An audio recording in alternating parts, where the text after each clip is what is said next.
اور مادی زندگی کی اصلاح تو کر سکتا ہے، لیکن ان میں سے کوئی بھی ایسا نہیں ہوتا جو دلوں کی اصلاح کر کے ان میں نیکی اور بدی کی تمیز پیدا کر سکے، یا انسان کے احساس و ارادہ کے اختیار کے قدم کو غلط روی یعنی برے رویے سے روک سکے، یا اپنی زبان، تعلیم و تلقین اور فیض صحبت سے انسانوں کے اخلاق، عادات، جذبات، ارادہ و اختیار حتیٰ کہ پورے دل کی قوتوں میں انقلاب پیدا کر سکے۔ اب انقلاب کہتے ہیں تبدیلی کو۔ انبیاء اور رسول علیہ السلام یہ سب کام انجام دیتے ہیں۔ جہاں بڑے بڑے فلسفیوں اور حکیموں کی عقل حیران اور مجبور رہ جاتی ہے،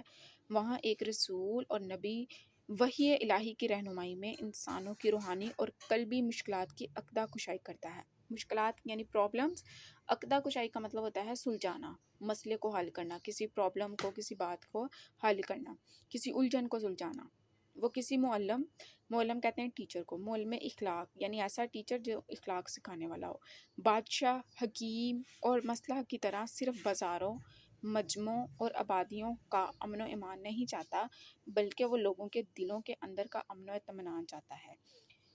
برے اخلاق کی بیخ کنی، اب بیخ یہ فارسی زبان کا لفظ ہے، اس کو پڑھتے ہیں بیخ۔ بیخ کنی کا مطلب ہوتا ہے کسی چیز کا جڑ سے خاتمہ کرنا، اور انسانوں کے اندر اچھے اخلاق کی تخم ریزی کرتا ہے۔ تخم ریزی یعنی بیج بوتا ہے، غلط رسم و رواج کو دور کرتا ہے، اور انسانوں کو انسانوں کی غلامی سے آزاد کر کے صرف اللہ تعالیٰ کا غلام بنا دیتا ہے۔ رب تعالیٰ فرماتے ہیں، یعنی اب اللہ تعالیٰ کا فرمان ہے سورۃ الحدید کے اندر، لَقَدْ أَرْسَلْنَا رُسُولَنَا بِالْبَيِّنَاتِ وَأَنزَلْنَا مَعَهُمُ الْكِتَابَ وَالْمِيزَانَ لِيَقُومَ النَّاسُ بِالْقِسْطِ۔ سورۃ الحدید کی یہ آیت ہے جس کا ترجمہ ہے، یقیناً ہم نے اپنے رسولوں کو واضح نشانیوں کے ساتھ بھیجا، اور ہم نے ان کے ساتھ کتاب بھی اتاری اور میزان بھی، تاکہ لوگ انصاف پر قائم رہیں۔ اب اس پورے پیراگراف میں آسان لفظوں میں جو 9th کے اسٹوڈنٹس یعنی بچوں کو سمجھ آ جائے وہ یہ ہے کہ اللہ تعالیٰ نے یہاں پہ ایک عام انسان، نبیوں اور رسولوں کے درمیان فرق بتایا ہے، کہ جو نبی اور رسول ہے اس کو میں نے کچھ ایسی صلاحیتیں دی ہیں، اس کو کچھ ایسے معجزات اور نشانیاں دی ہیں جو ایک عام انسان کے پاس نہیں ہو سکتی۔ اور نبی اور رسول جو ہوتا ہے اس کا کام صرف یہ نہیں ہے کہ اس نے بندوں کی جو ہے جذبات کی، ان کے احساسات کی جو ہے وہ اصلاح کروانی ہے، بلکہ ایک نبی اور رسول جو ہے وہ بندوں کو ان کی اب جو دائمی زندگی ہے یعنی آخرت کی زندگی ہے اس کی تیاری کے لیے جو ہے وہ تیار کرتا ہے، اس کی تیاری کے لیے بندوں کی اصلاح کرتا ہے، ان کے عقیدے کو درست کرتا ہے، تاکہ جو غلط عقیدے پہ ہے اس کا عقیدہ درست ہو جائے۔ یہ صرف نبی اور رسول کر سکتے ہیں۔ انسان جو ہے ایک عام، وہ بندے کی زندگی کو تو بہتر بنا سکتا ہے، یعنی اگر کوئی غریب ہے تو اس کو وہ کوئی اچھی جاب دلا کے، ملازمت دلوا کے اس کی جو ہے وہ زندگی جو ہے دنیاوی زندگی اس کو تو بہتر کر سکتا ہے، لیکن اس کی دل اور ارادے کی اصلاح، اس کی ابدی دائمی زندگی جو ہے جس کو ہم آخرت بھی کہتے ہیں، دائم کا مطلب ہوتا ہے ہمیشہ رہنے والا، جو کبھی نہ ختم ہونے والا ہو۔ تو نبی اور رسول جو ہیں وہ اللہ کی طرف سے بھیجے گئے ایسے بندے ہیں جو انسانوں کو ان کی دائمی زندگی کو بہتر بنانے کے لیے تعلیمات دیتے ہیں، ان کے عقیدے کو درست کرتے ہیں تاکہ ان کی آخرت سنور جائے، وہ ایک اللہ کو مانیں، شرک نہ کریں، اور اللہ تعالیٰ کی آیات کو ٹھکرا کر منکر یا کافر نہ ٹھہرائے جائیں۔ تو ان کا یہ کام ہے، ٹھیک ہے۔ تو اللہ تعالیٰ نے ان کے اندر ایک بہت بڑا فرق رکھا ہے کہ اللہ تعالیٰ نے فرمایا کہ میں نے ان پہ کتابیں نازل کی ہیں، ایسی کتابیں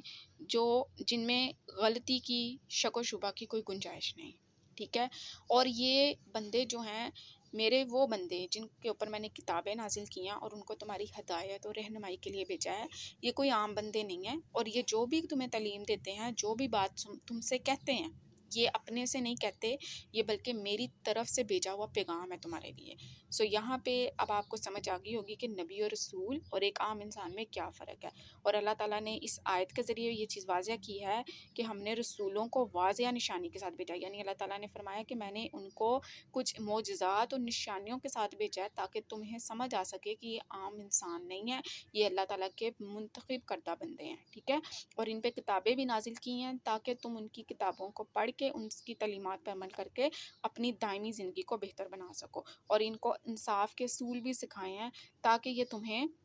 عدل و انصاف بھی کرنا سکھائیں۔ سو یہاں پہ ہمارا جو ٹاپک ہے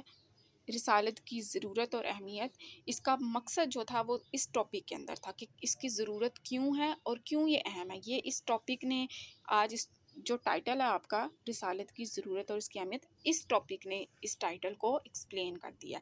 کہ آپ جو ہیں نبیوں اور رسولوں کو عام انسانوں سے نہیں ملا سکتے. نبی اور رسول جو ہیں وہ اللہ تعالیٰ کے منتخب کردہ برگزیدہ بندے ہوتے ہیں جن پہ کتابیں نازل ہوتی ہیں، جن کے دلوں میں اللہ تعالیٰ چپکے سے کوئی بات ڈالتا ہے، اس کو کہتے ہیں الہام ہونا، اور جن کے اوپر وحی نازل ہوتی ہے. سو ایک عام انسان کی اتنی حیثیت نہیں یا اتنا اس کا رتبہ نہیں کہ اللہ تعالیٰ جو ہے اس کے دل میں چپکے سے کوئی خیال ڈال دے یا اس پہ کوئی کتاب نازل ہو، یا پھر اللہ تعالیٰ جو ہے اس کے ساتھ ڈائریکٹ